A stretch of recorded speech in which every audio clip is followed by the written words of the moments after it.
Good morning student. आज हम पढ़ेंगे एकादश पाठः वचनाया फलम। इस पाठ में चित और चनय दो प्रत्यय हैं, इनका प्रयोग किया गया है। पाठ को पढ़ेंगे, इसका हिंदी अनुवाद समझेंगे। पहले मैं आपको पाठ का सार बता देता हूँ। पाठ में कहा गया है कि मनुष्य जैसा कर्म करता है उसे उसके अनुसार ही फल प्राप्त होता है। इस कथा में दुष्ट शिल्पी ने राजा को ठगने का प्रयास किया, किंतु अंत में चतुर राजा के द्वारा स्वयं ठगा गया। पाठ पढ़ेंगे और उसका हिंदी अनुवाद समझेंगे।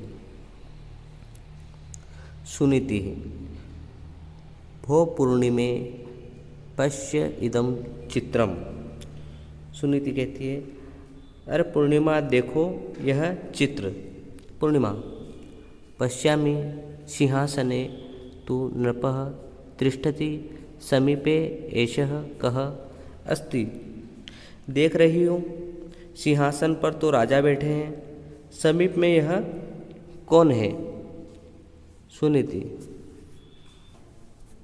सुनीति सह तु कश्चित् अतिथि प्रतीयते। सुनीति कहती है, यह तो कोई मेहमान लगता है। पूर्णिमा अयि सुनीते अहम चिंतयामि नेश अतिथिः यतो हि व्याकुलस्य तस्य मुखम पीतवर्णम जातम। पूर्णिमा कहती है, सुनीति मैं सोचती हूँ कि यह मेहमान नहीं है, क्योंकि घबराहट में इसका मुंह पीला पड़ रहा है। सुनीति कहती है, आम अहो आचार्य आगता आगच्छतामेव पृच्छाव। आचार्य नमामः, कृपया वदतु अस्मिन् चित्रे कोऽयं पुरुषः। सुनीता कहती है, हाँ शिक्षिका आ गई है, आओ उन्हीं से पूछते हैं। आचार्य जी हम नमस्कार करते हैं, कृपया बताइए इस चित्र में यह आदमी कौन है। आचार्य आगच्छताम उपविष्टाम अद्य एताम कथाम पठित्वा ज्ञास्यामः। आचार्य कहते हैं, आओ बैठो, आज इस कथा को पढ़कर हम जानते हैं।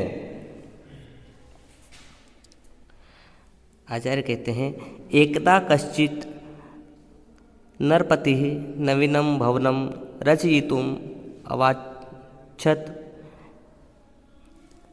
एक बार किसी राजा ने नया भवन बनवाना चाहा।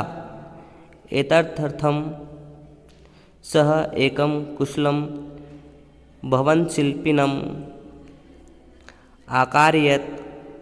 तं च अतिमनोहरं भवनं निर्मातुमादिशत्। इसके लिए उसने भवन बनाने वाले एक कुशल शिल्पी को बुलवाया और उसे बहुत सुंदर भवन निर्माण का आदेश दिया। आदेशं प्राप्य सः शिल्पी 2-3 दिने भवनस्य रेखाचित्रं निर्माय राज्ञे दर्शयत्। आदेश पाकर उस शिल्पी ने 2-3 दिनों में भवन का रेखाचित्र बनाकर राजा को दिखाया। रेखाचित्र दर्शनेन संतुष्टो भूपतिः तस्मै बहुमूल्यां भवन निर्माण सामग्रीम् अदापयत्। रेखाचित्र को देखकर संतुष्ट हुए राजा ने उसे बहुमूल्य भवन सामग्री दिलवाई। शुभे मुहूर्ते निर्माण कार्यं प्रारभत। शुभ मुहूर्त में भवन का निर्माण कार्य शुरू हुआ।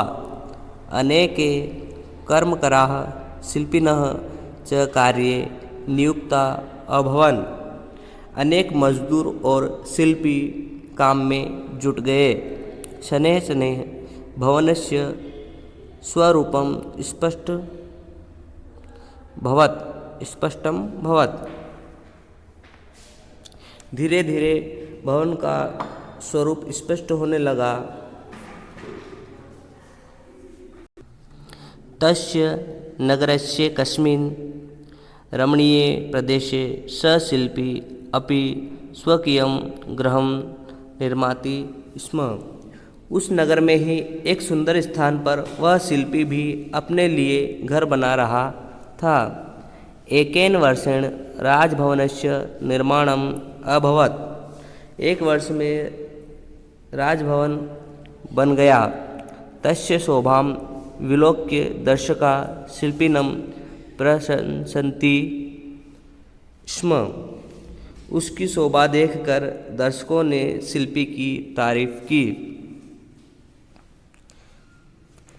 गृहप्रवेशावसरे नृपतिः एकस्य बृहतः समारोहस्य आयोजनं कृतवान्। गृह प्रवेश के अवसर पर राजा ने एक बहुत बड़े समारोह का आयोजन किया। अस्मिन् अवसरे सर्वेषां समक्षं भूपतिः शिल्पिनः कलाकौशलं प्रशंस्य उद्घोषयत्। इस अवसर पर सबके सामने राजा ने शिल्पी के कला कौशल की तारीफ करके घोषणा कर दी। अहम अस्मै शिल्पिने एतद् स्वभवनं पुरस्काररूपेण प्रयच्छामि। यद् गृहं शिल्पी स्वनिवासाय अर्चयत् मम परिवार तत्र निवासं करिष्यति। मैं अपना यह भवन पुरस्कार रूप में शिल्पी को देता हूँ। जो घर शिल्पी ने अपने रहने के लिए बनाया है वह मेरा परिवार रहेगा। राज्ञः घोषणां श्रुत्वा सर्वे जनाः स्तब्धाः अभवन्। राजा की घोषणा सुनकर सब लोग स्तब्ध रह गए। शिल्पिनः मुखवर्णं पीतमभवत्। शिल्पी के चेहरे का रंग पीला पड़ गया। वस्तुतः भवन परिवर्तनस्य कारणम् इदम् आसीत् यत् दुष्टः शिल्पी राजसामग्रीं स्वगृहे आयोजयत् हीनतरां च सामग्रीं राज्ञः भवने।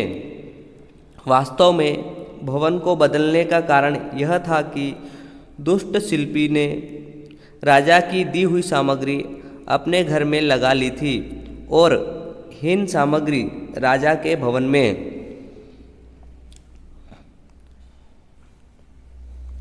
नृपः शिल्पिनः कपटजालं पूर्वमेव गुप्तचाराणां मुखात् ज्ञातवान् आसीत्।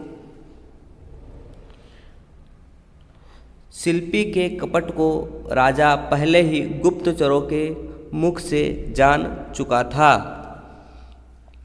उक्तम ही कहा भी है, लोभेन ये नरा मूढ़ाः कुर्वन्ति परवञ्चनं कदाचित् वञ्चिता भूत्वा ते प्रयात्नुपहास्यताम्।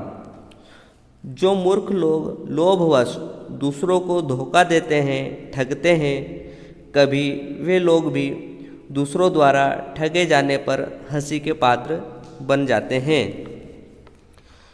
पाठ को हमने पढ़ा और इसका हिंदी अनुवाद समझा। इसमें कहीं कहीं पर चित्त और चन ये दोनों प्रत्यय आए हैं। इन दोनों प्रत्यय का समान अर्थ होता है। इनसे बने पद अनिश्चयवाचक सर्वनाम कहलाते हैं। धन्यवाद।